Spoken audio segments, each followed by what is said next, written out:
आपके आदर्श कौन है, गांधी या अटल बिहारी वाजपेयी? मैं गांधी जी को भी अपना आदर्श मानता हूं कई मायनों में, और अटल जी तो हमारे आदर्श रहे ही हैं। उनके साथ तो काम करने का अवसर मिला है मुझे। क्या लग रहा है, जनस्वराज पार्टी का खजौली में कुछ अस्तित्व रहेगा? प्रशांत किशोर जी तो राजनीतिक विश्लेषक रहे हैं।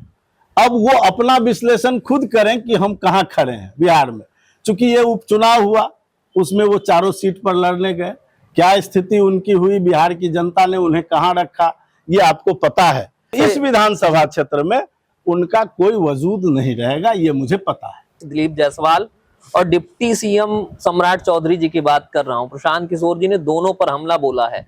ये कह रहे हैं कि दिलीप जायसवाल जी तो मूर्छित हो गए हैं, वहीं सम्राट चौधरी जी पर 7वीं फेल होने का उन्होंने आरोप लगाया है। देखिए, प्रशांत किशोर जी किसी पर आरोप लगा सकते हैं, उनकी पार्टी का कोई वैसा वजूद नहीं है, तो इसलिए वो किसी पर कुछ बोलने के लिए स्वतंत्र हैं। लेकिन भारतीय जनता पार्टी अब ऐसे लोगों पर टिप्पणी करके बहुत ज्यादा अपने को हल्का करे, तो मुझे लगता है कि वो अच्छी बात नहीं है। कि कभी इलाज के लिए दरभंगा एम्स जाना हुआ? अभी दरभंगा एम्स आप जान रहे हैं कि उसका शिलान्यास हुआ है। शिलान्यास के बाद उसमें कार्यारंभ हुआ है। अभी उसमें स्वाभाविक रूप से समय लगेगा, उसके बाद ही दरभंगा एम्स में आप इलाज करा सकेंगे। विधायक जी जब 15 का चुनाव हारे तो उसके बाद मुंबई चले गए और उसके बाद बहुत कम क्षेत्र में बने रहे। 20 में फिर बहुमत मिला और वहां पर विधायक बने, और उसके बाद भी क्षेत्र में जिस तरीके से रहना चाहिए कम रहते हैं। मुंबई तो मुझे लगता है कि हम 10 साल पर या 20 साल पर कभी 2-4 दिन के लिए कोई पार्टी का सम्मेलन होता है या कोई ऐसा चीज होता है तभी जाते हैं। मुंबई अभी तक हमने पूरा घूमा भी नहीं है, देखा भी नहीं है। तो मुझे नहीं लगता है कि हमसे ज्यादा मिलने वाला कोई विधायक या क्षेत्र में उपलब्ध रहने वाला कोई विधायक बिहार के अंदर होगा। अब ये जो तेजस्वी वाली राजद आप देख रहे हैं, A to Z माई बाप समीकरण वाली राजद, तो क्या लग रहा है इस बार ये जो नई राजद है, ये जो नया महागठबंधन है, ये कितना चुनौती दे पाएगा इस चुनाव में? देखिए, महागठबंधन अपने आप में विवादित है, और इसी सीट को लीजिए तो कांग्रेस कहता है हम लड़ेंगे, आरजेडी कहता है हम लड़ेंगे। अभी तक कोई उनका तय नहीं है कि कौन लड़ेंगे। आरजेडी में भी कई उम्मीदवार हैं, तो वो अपने अंदरूनी कलह से मुझे लगता है कि ज्यादा परेशान है।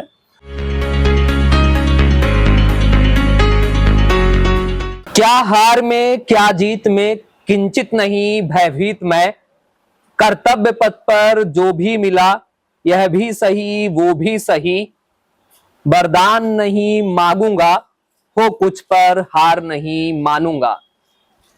स्वर्गीय अटल बिहारी वाजपेयी जी की इन पंक्तियों से आज मैं जिनको आपके बीच रूबरू कराने वाला हूं, ये भारतीय जनता पार्टी के संगठन की राजनीति से उपजे खजौली के 2 बार से विधायक, संगठन शिल्पी अरुण शंकर प्रसाद हैं, जो लंबे समय से भारतीय जनता पार्टी के स्तंभ बनकर अटल जी के विचारों को पूरे मिथिलांचल में पहुंचा रहे हैं और भारतीय जनता पार्टी के संगठन समेत खजौली विधानसभा क्षेत्र की जनता की सेवा कर रहे हैं।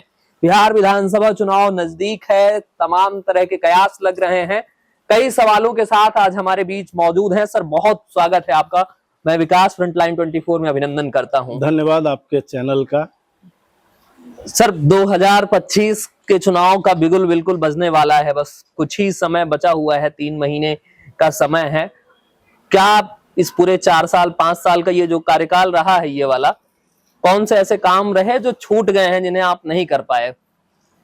देखिए, विकास एक सतत प्रक्रिया है, और वो हमेशा, अगर उससे किसी राजनेताओं की भूख अगर शांत हो जाती है तो समझिए विकास ठहर जाता है। तो इसलिए जितना कर सका, उसके बाद भी अभी बहुत कुछ करना शेष है, जिसके लिए और समय चाहिए। क्योंकि अभी तक जो हमने किया है, यहाँ आधारभूत संरचनाओं का घोर अभाव था। तो आधारभूत संरचना को विकास नहीं कहते हैं। विकास तब होता है जब मानव सूचकांक पर वो क्षेत्र खड़ा होता है। तो अभी जो हमने किया है और अभी तक जो हमने कर पाया है, वो ध्वस्त जो आधारभूत संरचनाएं थी 2005 के पहले का, उस गड्ढे को भरने का काम हम लोगों ने करके और एक रहने लायक क्षेत्र बना दिया है, जहां सड़क कनेक्टिविटी प्रत्येक 150 तक की आबादी को मिल गया है। कोई भी 150-200 की आबादी बची हुई नहीं है जिसका वन साइड कनेक्टिविटी मेरे विधानसभा में नहीं हो। ये पहला मेरा संकल्प था और उसको हमने पूरा किया। उसमें जो सड़कें टूट गई है, वो ऐसे 200 सड़कों का पुनर्निर्माण भी इस 5 साल में हो गया है लगभग, और हो रहा है। सड़कों के अलावा और क्या उपलब्धि रही है इस पूरे 5 साल सड़क में? के बाद हमारी दूसरी प्राथमिकता बिजली की थी। जैसे जैसे सरकार की प्राथमिकताएं थी, उसी के अनुरूप जब हम अपनी प्राथमिकता रखते हैं तो उसमें हमें विकास करने में गति मिलती है। और अगर उल्टी दिशा में हम चलना शुरू करेंगे तो स्वाभाविक विकास कमजोर दिखेगा। तो इसलिए सरकार की प्राथमिकता जब बिजली की आई तो हम लोगों ने बिजली में लगा और घर घर बिजली पहुंच गया। अब हर आदमी को बिजली से आच्छादित है। और उसके बाद हमने खेत में, हर खेत को कैसे सिंचाई मिले, इसके लिए कृषि फीडर का काम शुरू कराया।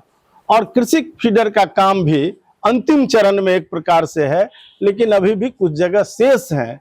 फिर इस सुखाड़ की स्थिति में नए नए जो बोरिंग छिद्रन का काम हो रहा है, वहां तक पहुंचाना, कुछ बचे हुए जहां हैं उनको बिजली उपलब्ध कराना। लेकिन अभी जो टेंडर हुआ था उसका काम पूरा हो गया है। उसमें फिर से 20% बढ़ाने की बात चल रही है। वो जैसे ही स्वीकृत होकर आएगा, शेष काम भी हम शुरू करें। आप एकदम नेपाल के तराई अंचल से आपका विधानसभा बिल्कुल सटा हुआ है। यहाँ जब बारिश का मौसम आता है तो पूरी तरीके से विधानसभा क्षेत्र जलमग्न हो जाता है। वहीं अभी तो सुखाड़ की स्थिति बारिश के मौसम में भी बनी हुई है। नल जल में बिल्कुल जल नहीं आ रहा है, लोग पानी के लिए तरस रहे हैं। ये पूरे मिथिलांचल की स्थिति बनी हुई है। आपके भी विधानसभा क्षेत्र में ये स्थिति बनी हुई है। क्या कुछ प्रयास किए जा रहे हैं इसको लेकर?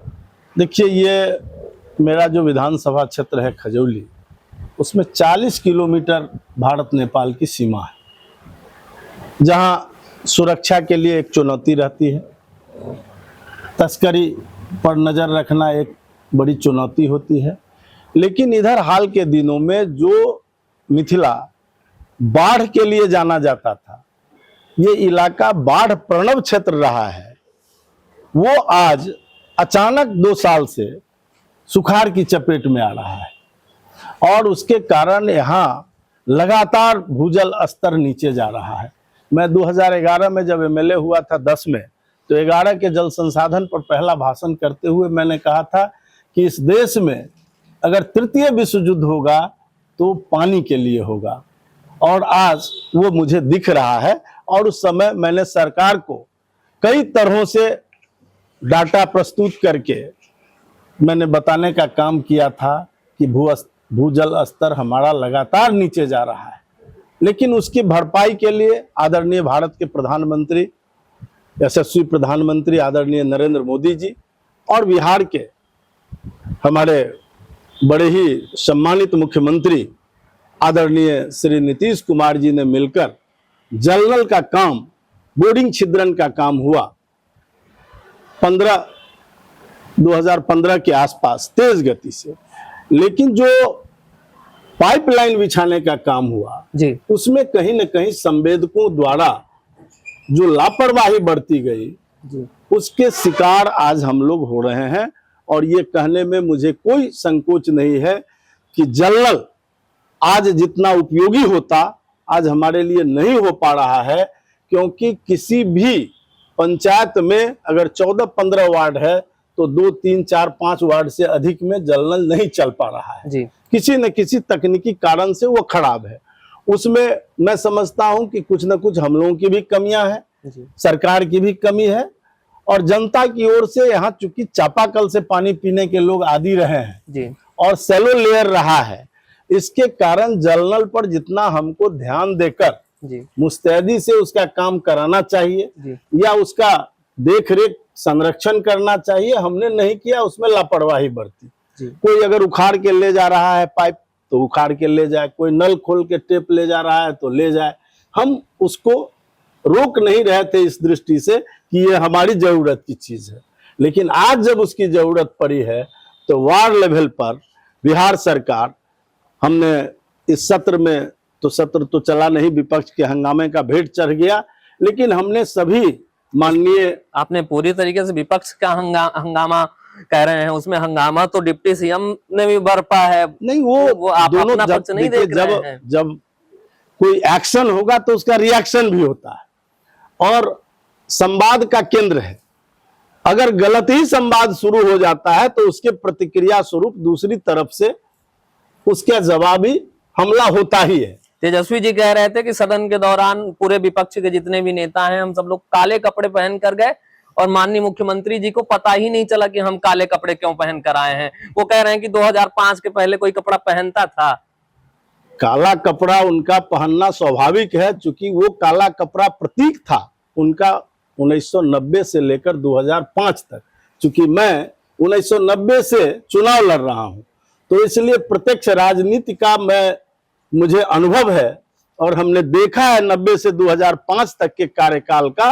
वो काला करने के अलावे कहीं उजला नहीं किया, चाहे वो चेहरा काला करना हो या शरीर काला करना हो, उसका एक प्रकार से वो प्रतीक था।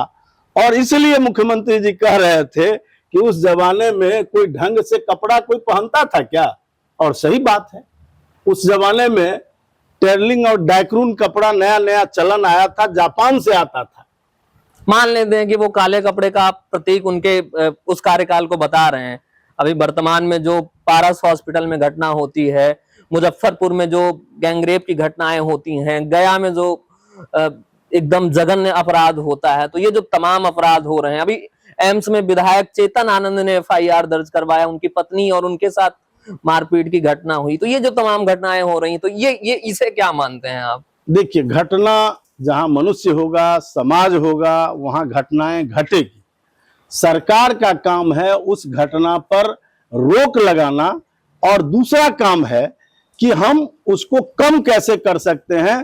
तो उसका एक ही तरीका है कि जैसे ही उस घटना में अपराधी पकड़े जाएंगे, उसको जब सजा मिलती है तो उससे घटना में कमी आती है। सजा का दर अगर कम हो जाता है या उद्भेदन का, कांडों के उद्भेदन नहीं हो पाने से उसका मनोबल बढ़ता है। हम आप सब जान रहे हैं कि आबादी अधिक हुई है और आज से नहीं, बिहार का डाटा उलट के देखिएगा तो 7 हत्या प्रतिदिन एवरेज रहा है बिहार का। ये कोई नई बात नहीं है। हाँ, आपको मैं धन्यवाद देता हूं, आप लोगों को, कि मीडिया आज जिस स्तर पर सतर्क है और एक एक छोटी छोटी घटना को सामने ला रहा है।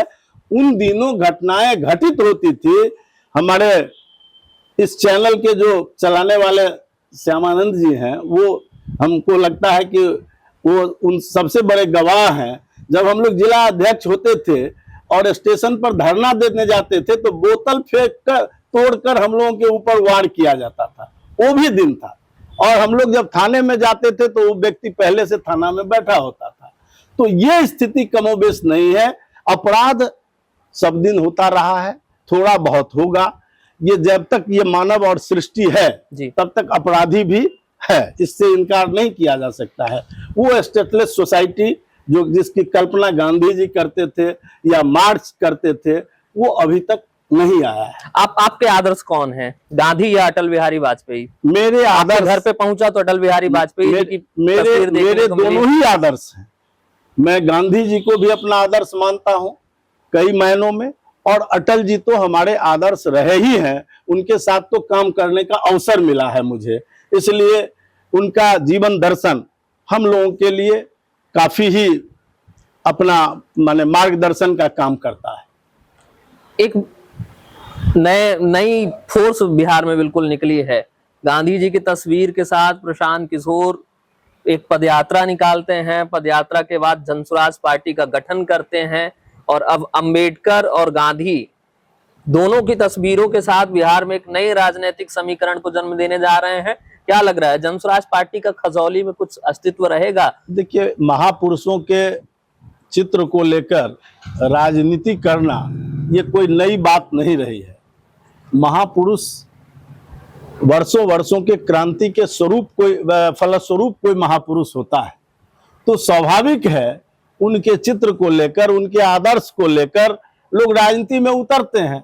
और प्रशांत किशोर जी तो राजनीतिक विश्लेषक रहे हैं, अब वो अपना विश्लेषण खुद करें कि हम कहाँ खड़े हैं बिहार में। चूंकि ये उपचुनाव हुआ, उसमें वो चारों सीट पर लड़ने गए, क्या स्थिति उनकी हुई, बिहार की जनता ने उन्हें कहाँ रखा, ये आपको पता है। उस पर मैं बहुत टिप्पणी नहीं करूंगा, लेकिन इस विधानसभा क्षेत्र में उनका कोई वजूद नहीं रहेगा, ये मुझे पता है। काफी मशक्कत कर रहे हैं, गांव गांव जा रहे हैं, घर घर जनस्वराज पार्टी के कार्यकर्ता बदलाव की बात कर रहे हैं। देखिए, जो वो काम कर रहे हैं ना, आज के 50 साल बाद अगर ये करते रह गए इसी रूप में, तो आज से 50 साल उनको लगेगा भारत की सत्ता में आने में। मुझे जो लगता है, इतनी आसानी से भारत की जनता, बिहार की जनता किसी को सत्ता नहीं सौंपती है। और उसमें भी वो केजरीवाल की चाल चल रहे हैं, केजरीवाल की चाल चल रहे हैं मेरे समझ में। तो वो बड़ा ही नाटकीय होता है और उसका अंत भी बहुत जल्दी होता है। आप लंबे समय से संगठन की राजनीति करते रहे हैं, पंचनिष्ठा का पूरी तरीके से निर्वहन करते रहे हैं।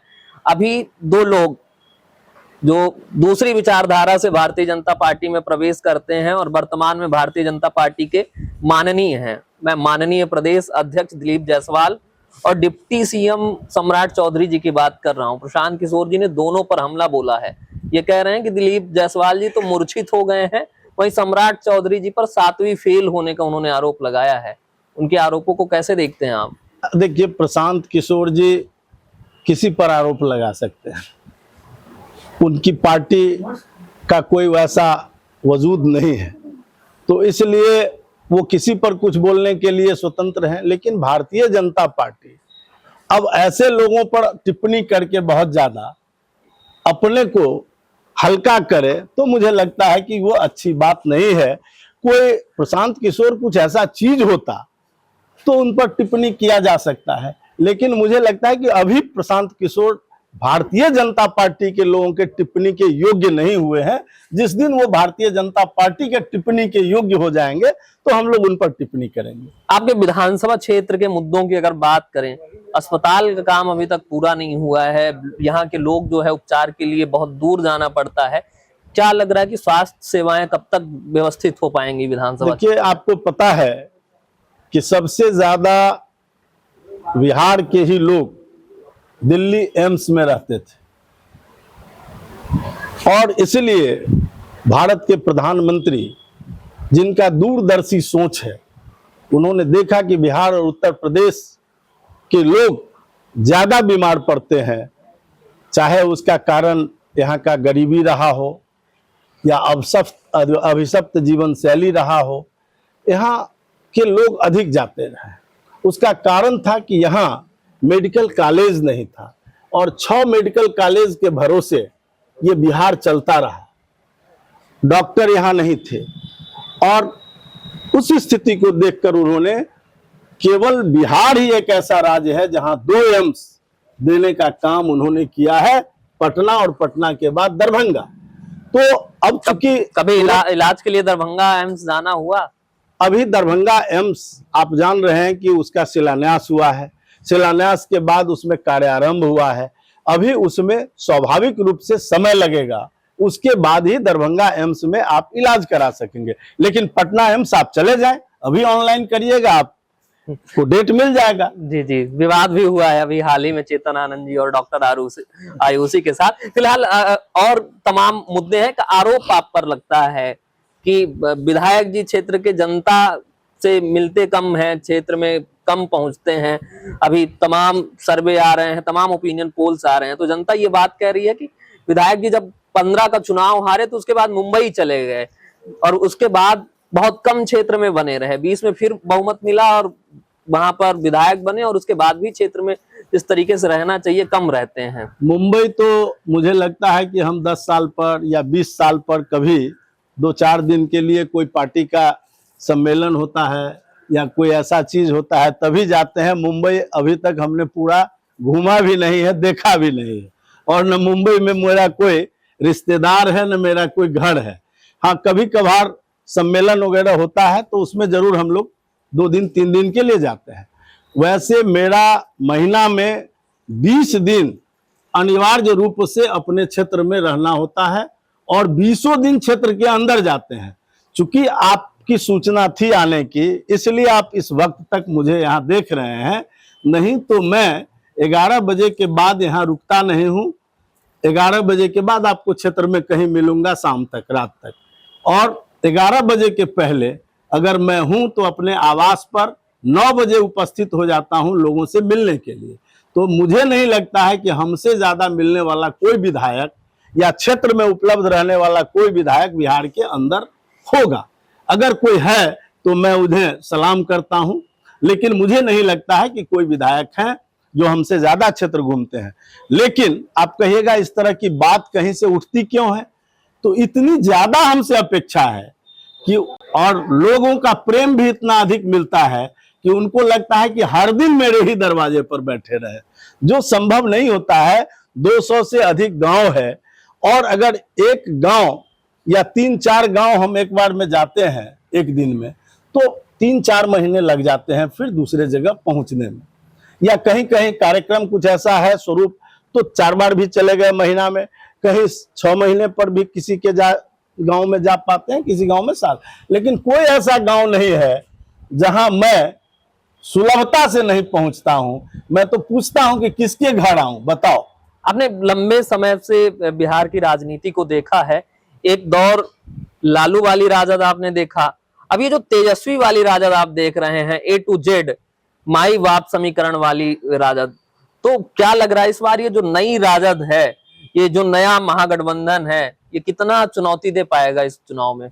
देखिए, महागठबंधन अपने आप में विवादित है, और इसी सीट को लीजिए तो कांग्रेस कहता है हम लड़ेंगे, आरजेडी कहता है हम लड़ेंगे। अभी तक कोई उनका तय नहीं है कि कौन लड़ेंगे।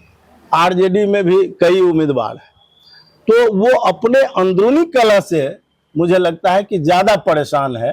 और A to Z की बात जो आपने कही, तो वो केवल उनका नारा भर है। वही जहां से लालू जी चले थे, तेजस्वी जी भी फिर वहीं पहुंच गए। आपने शुरू में देखा होगा कि लालू जी रहित पोस्टर से वो चुनाव लड़ रहे थे।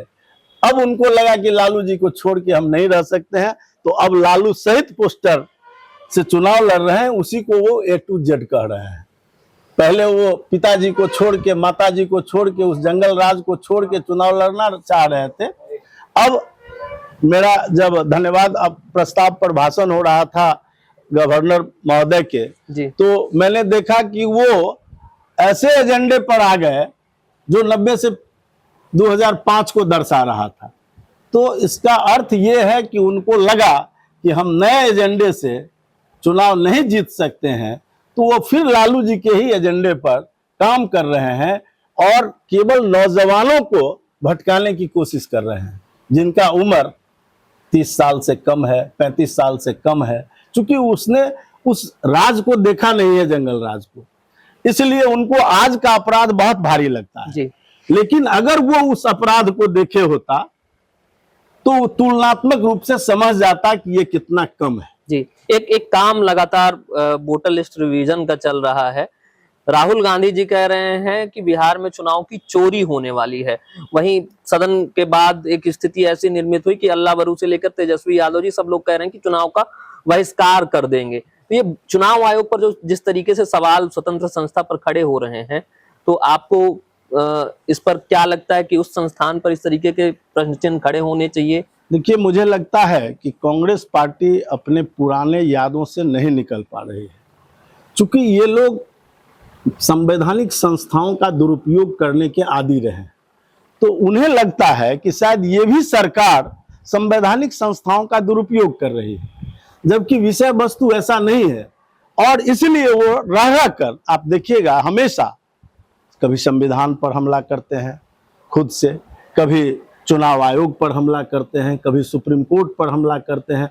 अर्थात सभी संवैधानिक संस्थाओं से उनका विश्वास हिल गया है और ये लोकतंत्र के लिए, किसी विपक्षी दल के लिए ये अच्छी बात नहीं है कि संवैधानिक संस्थाओं को लगातार कटघरे में खड़ा करता रहे। हम उन संवैधानिक संस्थाओं के कारण ही दुनिया के स्वस्थ लोकतंत्र में गिने जाते हैं और दुनिया के सबसे बड़े लोकतांत्रिक देश अगर कोई है तो वो भारत है। लेकिन आज उस लोकतंत्र को कमजोर करने की कोशिश, जैसे ही आप संवैधानिक संस्थाओं पर अविश्वास शुरू करिएगा, लोकतंत्र आपका कमजोर होगा। इसलिए मैं राहुल जी को, मैं तो एक साधारण कार्यकर्ता हूं, लेकिन राहुल जी को सलाह देना चाहूंगा कि आप संवैधानिक संस्थाओं में उलझने के बदले आप बीजेपी पर हमलावर होइए तो आपको कुछ लाभ मिलेगा। जो सत्ता में है उसके खिलाफ आप आइए आमने सामने, ये छद्म युद्ध करने से कोई लाभ नहीं मिलने वाला है। यह संविधान की धारा 326 के आधार पर पुनर्निरीक्षण का काम हो रहा है। यह पहली बार नहीं हो रहा है, 6ठी-7वीं बार हो रहा है।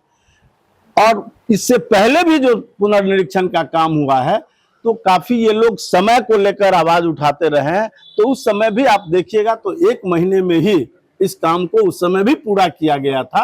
2003 के समय भी उसकी निश्चित अवधि पुनर्निरीक्षण का वही था जो आज है, कोई उसमें बहुत बड़ा तब्दीली नहीं है। चूंकि चुनाव के पहले हो रहा है तो इसलिए इन लोगों को संशय पैदा करने में सहूलियत हो रही है, जबकि ये कोई नया विषय नहीं है। अब कहिए कि मरे हुए मतदाताओं को ढोआ जाए क्या? जो 2 जगह जिनका नाम है उनको रहने दिया जाए क्या? मैं आप ही से सवाल करता हूं। तो ये कहां तक उचित है? इसलिए ये बहुत ही जरूरी था। ये काफी देर से एक तरह से हो रहा है और पहले हो जाना चाहिए था, मैं समझता हूं। लेकिन देर आए दुरुस्त आए। ये काम चुनाव आयोग, चूंकि इस देश में बहु लोकदलीय प्रथा है, फेडरल सिस्टम है, हमेशा चुनाव होता रहता है।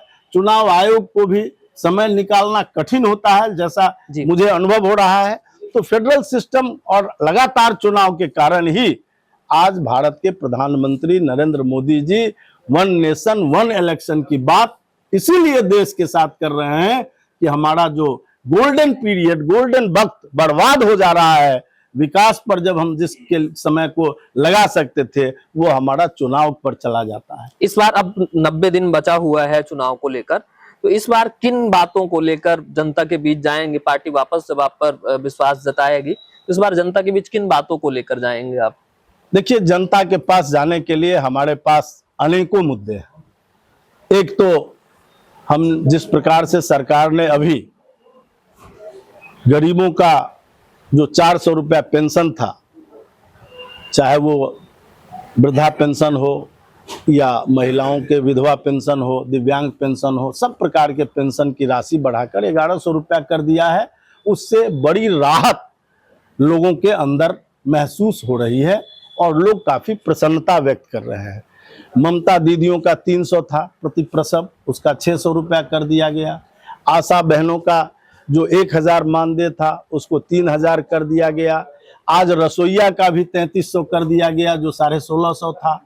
और जितने प्रकार के इस तरह के लोग लगे हुए हैं, चाहे जीविका की दीदियां हों, उनका भी मानदेय 2 गुना कर दिया गया है।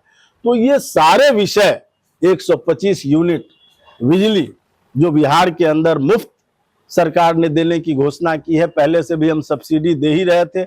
उसमें 1,67,00,000 परिवार आच्छादित हो रहे हैं जो 125 यूनिट से कम बिजली जला रहे थे। शेष 20 लाख जो ज्यादा बिजली जला रहे हैं उनको भी 125 यूनिट मुफ्त मिलने वाला है।